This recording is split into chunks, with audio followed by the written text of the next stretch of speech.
Boa noite. Primeiramente, eu queria agradecer ao professor Rosiana, a qual trabalhamos juntos na Unifesp. Eu havia feito uma proposta para ela de vir até aqui, fazer um bate-papo para vocês e lançar o meu livro também. E, mediante a conjuntura, com os compromissos que vocês tiveram e têm que vão ter, foi possível encaixar um tempinho para a gente poder ter esse momento aqui. Então, eu gostaria de agradecer imensamente mesmo pela oportunidade. Professora Tânia, professora Sônia, professora Vera, prazer. Tá? Então, eu queria agradecer aos professores e também a cada um de vocês pela presença. Tá? Eu sou de luta, eu gosto muito de falar, de estar nos espaços, de compartilhar e de aprender a construir junto. Tá? E quando eu propus para a Rosiana esse momento de vir até aqui, essa noite eu vou dizer que é uma noite muito especial, pelo menos para mim, a qual eu me encontro com muita felicidade por estar fazendo o que eu gosto e para poder também conhecer pessoas e possibilitar essa comunicação, essa interação entre nós. A gente tem uma questão de tempo, então nós temos até 8h30 para a gente poder ter esse espaço, que é suficiente, que a gente tem um objetivo bem central, ok? Vamos aproveitar, que eu certamente vou aproveitar a cada minuto.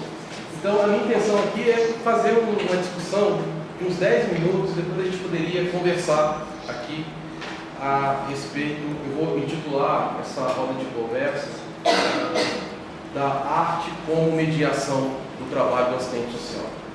Tá? Vamos pensar esse tema como o tema dessa roda de conversa. E eu queria me apresentar rapidamente.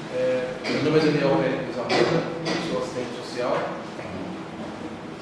Eu tenho uma trajetória acadêmica, mestrado e doutorado em serviço social e atualmente eu estou fazendo uma pesquisa sobre processos de subjetivação e de reconhecimento da juventude periférica em uma comunidade lá em São Paulo chamada Brasilândia. É a minha pesquisa de pós-doc em psicologia. A minha área de pesquisa ela está bem direcionada para esse tema: infância, adolescência, juventude e a questão da arte, que é o que eu quero falar com vocês aqui. Quando eu falo de arte, não é uma arte qualquer. Estou falando de uma arte que se chama cultura hip hop. Tá? Então a gente tem a arte, é um conceito muito amplo, mas quando eu falo arte aqui, é uma arte a partir da cultura hip hop. Quando eu comecei a fazer serviço social, eu conheci a cultura, eu sou rapper, não falei isso, mas eu conheci a cultura hip hop primeiro que serviço social. E quando me despertou a vontade de fazer um curso superior, cada um chega no serviço social por um motivo, não é verdade? Cada um aqui tem um motivo, tem algo que nos leva até o serviço social. Mas eu ficava pensando em uma coisa, ficava pensando o seguinte: eu quero fazer um curso que tem a ver com aquilo que eu gosto de fazer, que é de compor, que é de escrever. Né? E aí eu descobri o serviço social e eu pensei o seguinte: eu vou tentar articular essa cultura e vou tentar articular essa cultura com essa profissão. E eu quero ver o que vai dar. Né? Então, são aí vários anos de caminhada, desse diálogo entre profissão e entre uma cultura. Mas por que eu chamo de mediação? Eu tive uma orientadora que se chamava Miriam Vélez Batista, que ela dizia o seguinte: ela falava que ela era muito preocupada com a prática. Ela não negava a teoria. A teoria, a gente nunca pode negar a teoria. Mas só que teoria e prática é uma relação interessante. Só que o que está em jogo na relação entre teoria e prática é uma coisa que se chama mediação. Como que eu vou articular a teoria com a prática e a prática também com a teoria? Ao trabalhar em um centro de internação, que se chama aqui em São Paulo Fundação Casa, em Belo Horizonte se chama Centro de Internação, e cada centro de internação tem um nome, geralmente nome de um santo. Eu, ainda estagiário, eu ficava pensando assim: poxa, eu tenho que ter uma linguagem mais próxima do jovem que está aqui cumprindo medida. Eu preciso ter uma linguagem mais simples e mais eficaz. Foi aí que eu comecei a desenvolver oficinas de rap e de poesia nesse espaço. Quando eu fui construindo essas oficinas, eu fui percebendo que as oficinas eram muito mais do que um espaço de produzir, mas era um espaço também de troca de ideias, era um espaço de afetos, era um espaço de construção e até de afirmação da identidade. Fui percebendo então que a arte estava alcançando alguns lugares que a teoria não dava conta, ou que ainda estava muito atrasada. Não estou fazendo concorrência entre arte e ciência, mas uma coisa que é fato é que ciência e arte são dois belos caminhos que nós temos de suspensão desse cotidiano brutal que nós vivemos. Ainda mais num momento como esse político, só com muita suspensão, viu, Rosana? Muita suspensão para entender o que está acontecendo. Muita ciência e muita arte, para a gente poder entender o que está acontecendo. Então, veja bem, nesse espaço, enquanto estagiário, eu sou efetivo, enquanto fui efetivado para assistente social e continuei tendo as oficinas de rap e poesia como um instrumento de trabalho. Vamos pensar uma coisa, instrumento e instrumentalidade são coisas diferentes. O instrumento é a coisa, a instrumentalidade é quando você dá função à coisa. Um livro de poesia é um livro de poesia. Agora, quando você coloca um livro de poesia numa roda, com uma leitura, o que você achou? Você gostou? Te fez lembrar o quê? Quando você trabalha o sentido, isso muda. Então, eu acho que acaba sendo também até um ponto para a gente poder pensar a nossa profissão, o serviço social, que identificar um problema, ok, saber o que deve ser feito, mas a questão está no como. A gente pode fazer uma enquete agora, depois que eu for embora, faça uma pesquisa. Dá uma volta no quarteirão, pergunte a 5 pessoas. Qual é o grande problema do país? A pessoa vai dizer violência, desemprego, etc. Depois você pergunta assim, qual que é a solução? A terceira pergunta é, como fazer? Então, a minha questão é essa, como se pode levar, exercer, praticar uma profissão com aquela pessoa, com aquele sujeito que tem demandas para a nossa profissão. Então, o Espelho dos Invisíveis é uma pesquisa, é uma dissertação de mestrado, não é a minha tese. Essa dissertação foi escrita no ano de 2010, 2012. Lancei somente agora, por quê? Por vários motivos. Lançar livro no Brasil, gente, é uma coisa muito complicada, muito difícil. Mas não que a gente não tenha que publicar, mas o caminho é um caminho muito arenoso, muito complicado. E tem um detalhe também. A minha orientadora, a Miriam Vélez Batista, ela estava me auxiliando no processo de transformar a dissertação em livro. Em 2014, ela faleceu e o livro ficou paralisado e eu retomei a fazer a transferência no ano passado e finalizei esse ano. Concluí, o livro acaba, por mais que não esteja escrito aqui, acaba sendo uma homenagem a ela. E fruto dessa experiência com jovens no centro de internação, que estavam cumprindo medida socioeducativa, que me motivou a pensar o nome desse livro, que se chama Espelho dos Invisíveis. Nesse local, a sala técnica tinha uma janela e tinha isofilme, ou seja, quem estava dentro via quem estava lá fora, mas quem estava fora não enxergava quem estava dentro.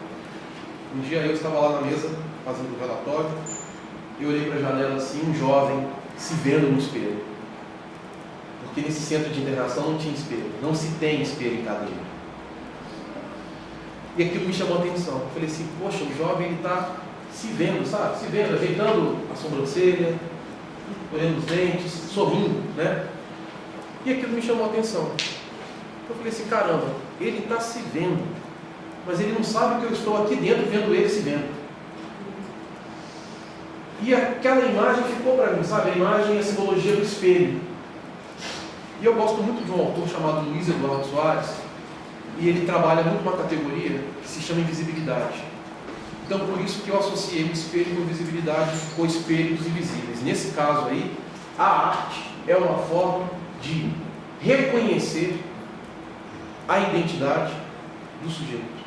A arte, ela acaba sendo uma forma de superar e de enfrentar essa invisibilidade social que muitos jovens sofrem no nosso país, seja por ausência de política, ou por uma política precária, ou por uma criminalização. Então, a ideia desse livro aqui é pensar o seguinte, em apresentar humildemente para a profissão um método de como trabalhar em grupo, um método de como trabalhar com adolescentes em cumprimento de medida. Por mais que o foco é medida aqui,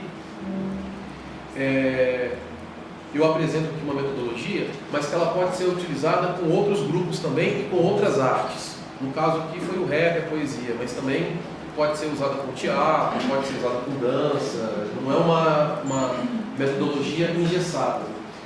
Vamos pensar uma coisa, voltando no começo da minha fala, pensando a arte com mediação. Se a arte é mediação, significa que nós estamos partindo de um lugar. E significa que a gente quer chegar em outro lugar. A arte, então, nessa perspectiva, não é uma arte pela arte, mas é uma arte crítica que respeita a particularidade da criança, do adolescente, do jovem, e que tem um objetivo, um dos objetivos não é construir o artista, mas é de aproximar e de conhecer quem é o outro. É nessa perspectiva que eu procurei trabalhar o elemento arte como uma ferramenta, como um instrumento de trabalho do assistente social. Em alguns lugares que eu tenho ido, as pessoas perguntam assim, mas eu não sou artista. Todo ser humano é artista. A arte está em todos. É porque quando a gente pensa arte, se pensa arte enquanto o artista que está ali na TV, dançando, apresentando, vendendo CD. Se nós temos uma dimensão que é social, se nós temos uma dimensão que é bio, que é psíquica, temos uma dimensão que ela é artística. E eu provo isso para vocês. Duvido que tenha uma pessoa aqui que não consuma, que não tenha identificação por algum elemento da arte, seja enquanto produção ou enquanto reconhecimento. É muito difícil.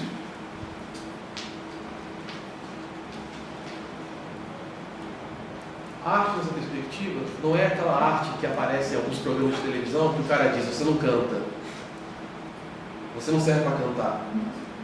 A arte não é no sentido de fazer avaliações técnicas e eruditas, mas é de pensar posicionamento e envolvimento da pessoa durante aquela prática. Então, quando eu digo que todos são, é porque a dimensão que eu vou nomear no livro, que eu digo que todos têm, uns mais, outros menos, que é a dimensão do ser artístico, que é uma dimensão que todos nós temos.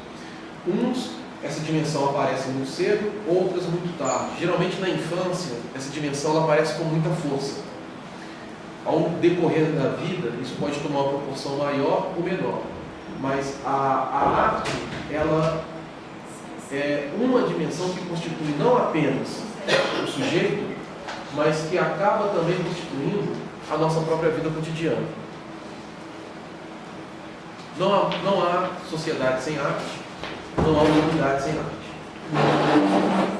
Eu estou sendo um pouco incisivo aqui, para a gente poder contrapor esse imaginário de arte que é colocado constantemente. De quem é o artista e de quem não é o artista, de quem é bom e de quem não é bom, de quem pode e de quem não pode.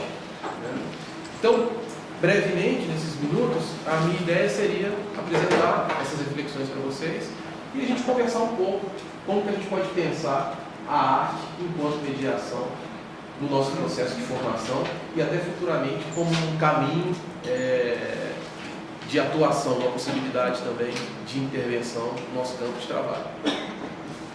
Basicamente é isso. Vamos já... Produz arte, né? Que nós somos capazes disso. Eu já estava no bloco de que imaginava não, né? Essa dificuldade que a gente tem de entender essa possível potência que você tenha para conduzir, porque a grande questão é a capacidade da gente, enquanto profissional, poder produzir uma oficina, né, onde vai se produzir determinado tipo de arte. Então, eu queria saber se a gente tem esse limite até de perceber isso, se é porque a arte, quando pensa em arte, em artista, a gente pensa assim, em algo belo, em algo que vai deixar as pessoas consternadas de genialidade. Eu queria saber se tem a ver com isso. E a outra pergunta que eu queria te fazer, na experiência em que você fez, como você disse uma hora aí, não é esperar, não lembro o que você falou, mas assim, você não espera que seja um supra-sumo de artista. Mas o que eu queria perguntar é, na experiência que você desenvolveu, qual foi o tempo, qual foi o tempo que durou essa experiência, desde as primeiras atividades até o momento em que essas pessoas se reconhecem a partir desse trabalho que você desenvolveu? Perfeito.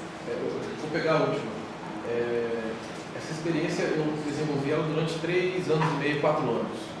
Durante 3 anos e meio, 4 anos em uma instituição, na mesma instituição.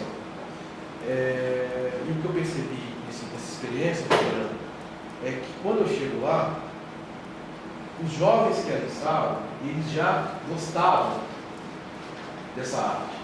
Então, não foi algo que foi imposto, mas foi algo que eu já fazia e algo que eles já gostavam. Interessante porque, quando eu comecei a fazer estágio lá,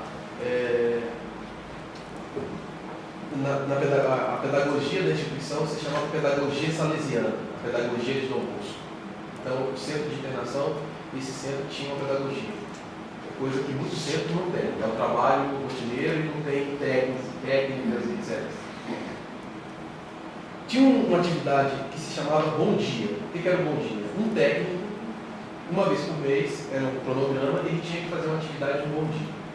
Uma poesia, uma mensagem, algo bem breve, algo curto, porque era de manhã, então...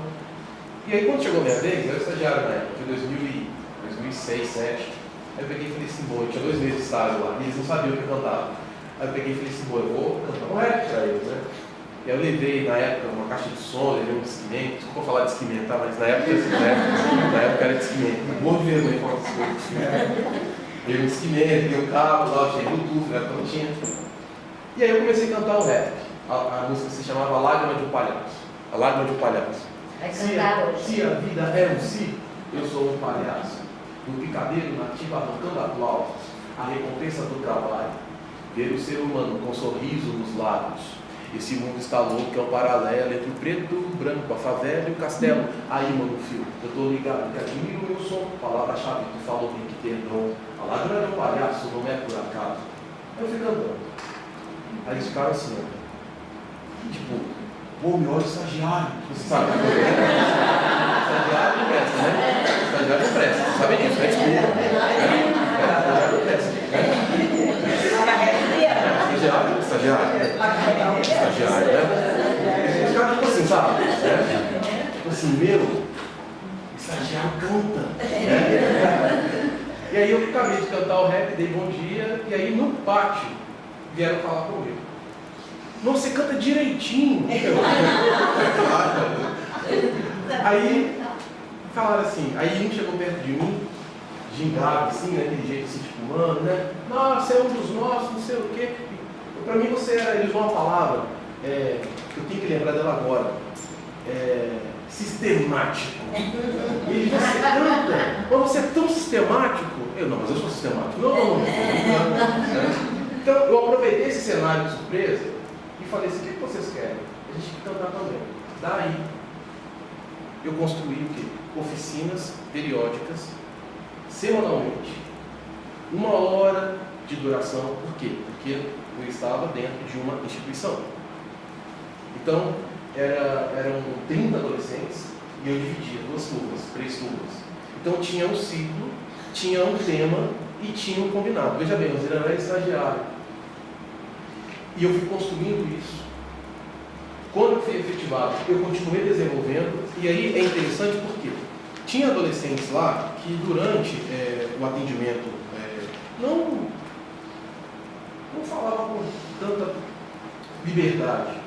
E teve um jovem, que é um jovem que eu entrevistei ele, que era dito que ele tinha déficit cognitivo. Veja bem, termo economia para questões mentais, né? Então quero ver quem tem superávit, né? Tem déficit, né? Quem tem superávit, né?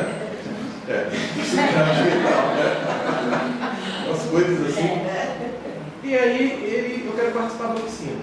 Aí eu olhei assim, eu sabia do diagnóstico dele, só que diagnóstico é uma coisa que a gente tem que tomar muito cuidado. E aí na oficina ele faz um rap. O rap dele está na introdução do livro. Ele fala assim, o rap dele se chama Uma História. Você está ligado que o mundo é isso aí. Vamos curtir o rap, vamos ouvir. A vida é embaçada se eu fosse o vento. O vento é uma vida que te leva ao pensamento. Fico olhando que eu estou ficando louco, tipo assim, como se fosse um poço. Os meus pais não vêm aqui me ver, fico bolado e começo a sofrer. Penso em matar, penso em morrer, penso em salvar, penso em viver. Na vida do crime eu entrei muito cedo, achava que era o tal só para mim ter conceito. Traficava, fumava que prejuízo. Na minha infância perdi vários amigos, mas é Deus o meu grande amigo, porque sempre está comigo. Aí vem o refrão. Quero que a minha história tenha um final feliz, final feliz, final feliz. Um final feliz é um novo começo. Levar a minha vida e corrigir os meus erros. A vida que eu levo não é fácil, não. Uma rapa de treta tenho no coração. Morar em um abrigo amanhã, quem sabe? Ficar longe da bandidagem. Arrumar um trampo e voltar a estudar. É melhor do que cheirar e roubar, pois sei que no presídio não vai ser bom. Quero correr atrás e investir no meu dom. Cantar e dizer o que eu vivo, dizer o que eu penso e o que eu sinto. No mundão, família e diversão, na escola e numa profissão, sangue bom. Fico por aqui, obrigado. Fico por aqui, um abraço. Tenha fé em Deus e valorize o seu espaço. Quero que a minha história tenha um final feliz, final feliz, final feliz. Quando esse menino escreve essa música, eu falo assim, não pode ser, não duvida, né? Não pode ser. Mesmo vendo. Mas porque ele contrapôs toda uma construção que foi feita em cima dele, do não. E ele mostra que sim. Esse menino aqui canta essa música no dia de visita com os pais lá. E a música ele fala, os meus pais não vêm aqui me ver. Fico bolado e começo a sofrer. Aí pessoal, no dia ele canta, a mãe está presente, a mãe escutou isso? Sim, a mãe escutou isso. Foi uma oportunidade que ele teve de na arte dizer isso. O que eu sinto quando você não vem. Onde eu estou querendo chegar, Roseira? O método não é milagroso, mas é um caminho. Eu acho que a gente tem uma carência de caminhos. Uma carência de caminhos. Teve adolescente que falava assim, olha, eu não quero fazer poesia não. Eu posso ficar só vendo? Claro que sim. Durante a oficina, você quer esse papel para mim que você falou? Você me ajuda a fixar aqui esse cartaz? Sem ele perceber que estava participando de outro jeito. Então quando a gente trabalha em grupo, se faz muita coisa, né? Então eu acho que esse caminho, por ser criativo e não enrijecido, possibilita alcançar alguns espaços e fazer algumas coisas que o caminho tradicional talvez não consiga. E a ideia não é concorrer um caminho com o outro, mas a gente ter outras possibilidades, né? Então, pensando agora a sua outra questão, isso aí é pensando no tempo, isso aqui levou tempo, mas só para concluir, eu entendo que quando se tem um período, se cria uma consistência. Então eram atividades que tinham dias e horários. E o melhor horário para poder fazer essas oficinas, básico, ao entardecer, quando vai dando ali 4, 5 horas, quando vai acabando a tarde, começando a noite, que era o momento que eu percebia que ele sentia mais saudade da família. E sábado à noite. Como eu morava um pouco próximo, eu ia para lá alguns sábados à noite. Por quê? Porque eram jovens que estavam na periferia, no fluxo, à noite. Eu vou fazer oficina 10 da manhã? 10 da manhã? Não, era 10 da noite. Né? Então eu percebia que o trabalho também implica o tempo que faz o trabalho. As oficinas de manhã não davam muito certo, porque o menino não tinha dormido bem, estava mal-humorado, ou alguns com insônia. Eu percebia que até o horário tinha uma influência no desenvolvimento e no resultado das oficinas. Agora, a outra questão, quando eu falo que nós somos artistas e tal, é uma questão que é verdade. Nós somos constituídos pela dimensão artística. Só que o capital nos tira isso para poder comprar a mercadoria da arte. Mas todo mundo tem, uns mais ou outros menos. Os limites vai variar muito, depende. Né? Mas todo mundo ele é constituído. ele é constituído, ele é envolvido, uns mais, outros menos, pela questão da arte. Outro dia, conversando com um amigo, eu não gosto de arte. Eu não. Aí conversando com ele, aí ligou com a namorada, ficou mal, foi pro boteco. Aí ele falou assim, eu ouvi cada música breve, mas o que me fez bem, eu arte. Eu ouvi, fui pro boteco, leitinho, né, e contando. Eu ouvi música breve. Deve ter escutado o quê? Franqueado, né? Tem músicas interessantes, né? Sem juízo de valor, mas ele depois falou. Me senti melhor. Olha a arte. Ele me fez lembrar Pablo Neruda, o carteiro e poeta, em que o carteiro, querendo saber o que é poesia, e Pablo Neruda tentando explicar o que é poesia, o carteiro se encontra apaixonado diante do mar, falando de uma moça, e ele diz, ele compara, ele faz uma metáfora, se eu não estou enganado, ele compara o cabelo dela com as ondas do mar. Aí Pablo Neruda falou, isso é poesia. Ou seja, isso que eu estou dizendo está nesse filme. É que o sistema não suporta isso. Você não é, ele é, compra dele. E arte pensando em tudo, tá? É filme, é poesia, é desenho, é tudo. É tudo. Pensando arte de maneira bem ampla mesmo. Bem ampla. Eu vou embora aqui meia, tá? Vocês ficam me olhando assim, vamos pra lá. Igual os meninos lá, que estão olhando pra mim.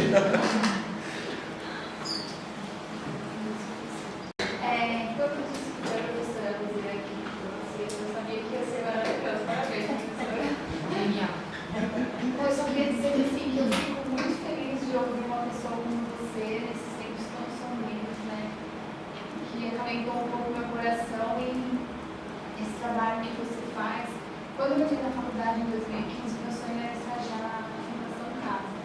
Mas infelizmente eu me formei não aconteceu, né? Quem sabe isso vai chegou a pensar. E esse olhar que você tem para as pessoas que estão lá, uma parcela da população que é relegada, né? Não deixa de ser uma arte, você pode catalisar as coisas que você não tem. É interessante, porque o olhar nosso também é artístico. A gente não precisa ter a arte propriamente pronta. O nosso olhar ele também ele é artístico. Eu cheguei aqui hoje, por exemplo, no número 223, né? Aí estava fechado. Eu falei assim, caramba, não querem lá a PC5 comigo, deixaram a porta, tipo assim, né? Fecharam a porta, né? Fecharam a porta, todo mundo fica quietinho, né? E aí eu fui dando a volta aqui no quarteirão, tem uma lanchonete. E aí tem essa porta daqui. Eu achei isso fantástico. Porque você tem entre uma porta e a outra, você tem uma lanchonete. É interessante isso. Porque quem chega com fome, chega cansado, já chega aqui, já toma um café, janta, etc. E tal. Eu falei assim, olha, eu achei muito interessante isso. Mas é o boteco também, na sexta-feira. E pode haver música breve. É o ponto. Esqueci sem graça de falar disso, mas eu pensei na sexta-feira. O olhar também pode ser artístico. Porque ele consegue identificar a arte. O que é o olhar artístico? É quando a criança olha para a nuvem e fala assim, estou vendo uma vaquinha, estou vendo uma estrela, aí chega um insensível e desmancha, fala assim, não tem nada de vaquinha, O olhar da criança é um olhar artístico, ela olha assim e nomeia. Olhar para a nuvem é uma forma de você perceber o olhar artístico. Mas é aquilo, depende de pessoas, depende de circunstâncias, depende de emoções, depende de vivências, depende de tudo. É interessante você falar isso porque eu vivi um pouco nesse mundo de, não na Fundação Casa, mas em penitenciário, eu fiquei casada com uma pessoa que durante 13 anos passou por umas 7 penitenciárias, eu acompanhei, né? Eu fazia as visitas. E nesse meio de construir, de levar a arte lá para dentro, era realmente muito difícil, porque havia uma lista de espera para quem queria receber os materiais para fazer alguma coisa. E isso era muito complicado, porque eles lá dentro eles têm essa necessidade de ocupar o tempo E é difícil a inclusão para isso, né? A gente vê assistente social lá dentro, mas o que a gente aprende agora que é assim, agora você sendo atendido por um assistente social, você vê que às vezes está tudo errado, né? Basicamente elas sentam e fazem atendimento para a família básico, como a documentação, é um registro do filho que nasceu e só. Entendeu? Não é tipo uma busca, uma luta para quem está querendo uma busca para uma melhoria, entendeu? Então, assim, eu briguei muitas vezes com o diretor, e a gente não pode peitar, você sabe, porque senão a pessoa lá dentro se prejudica. É todo um andamento diferente. E na penitenciária, não, no CDP de São Bernardo também. Eu tinha uns amigos lá também. Meu ex-marido não chegou a passar por lá, graças a Deus, porque no final da visita, tampinha de garrafa PET, tudo qualquer coisa que as visitas levam, às vezes que fica para eles poderem ter o material para construir alguma coisa, tudo, os agentes, eles tiravam tudo deles. E isso era muito revoltante. Um amigo meu, depois que saiu, acabou me contando algumas coisas, né?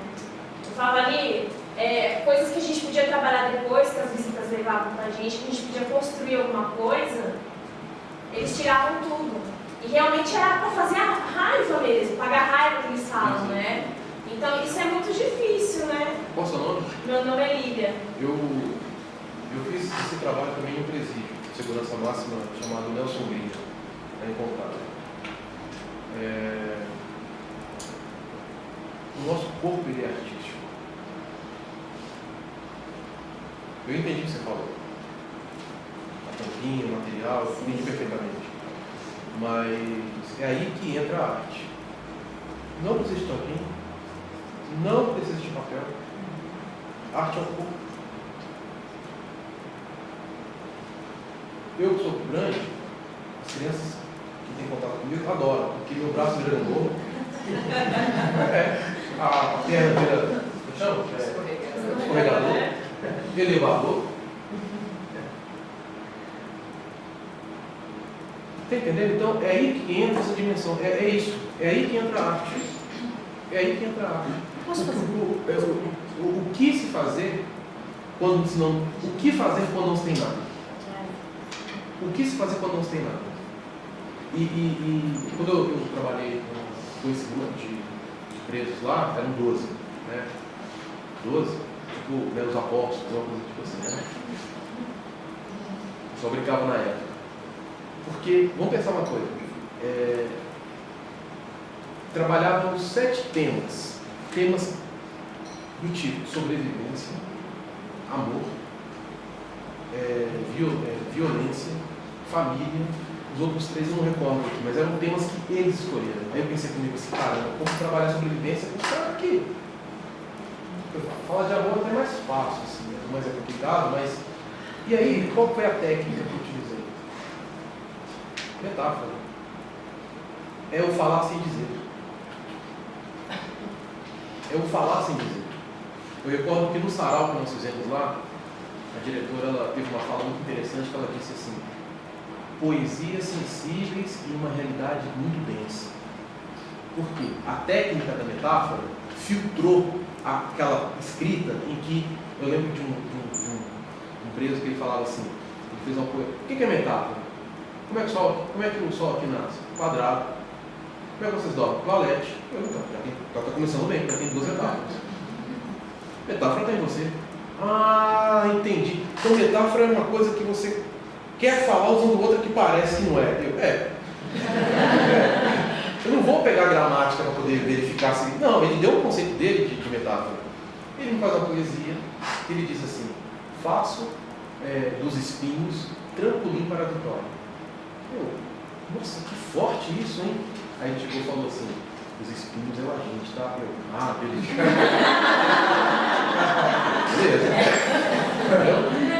Então, veja bem, é isso. É isso. Me tocou profundamente. Quando ele falou do espinho, eu imaginei o espinho mesmo ali, e você com o pé batendo, mas na verdade ele conseguiu trabalhar o que é a simbologia desse espinho, que é um determinado funcionário que age de tal maneira, e ele quer fazer. É isso que a arte permite. É isso que a arte permite. A arte, pela arte, você pode até fazer enfrentamento, porque a pessoa que você vai enfrentar, ela te fala até obrigado no final.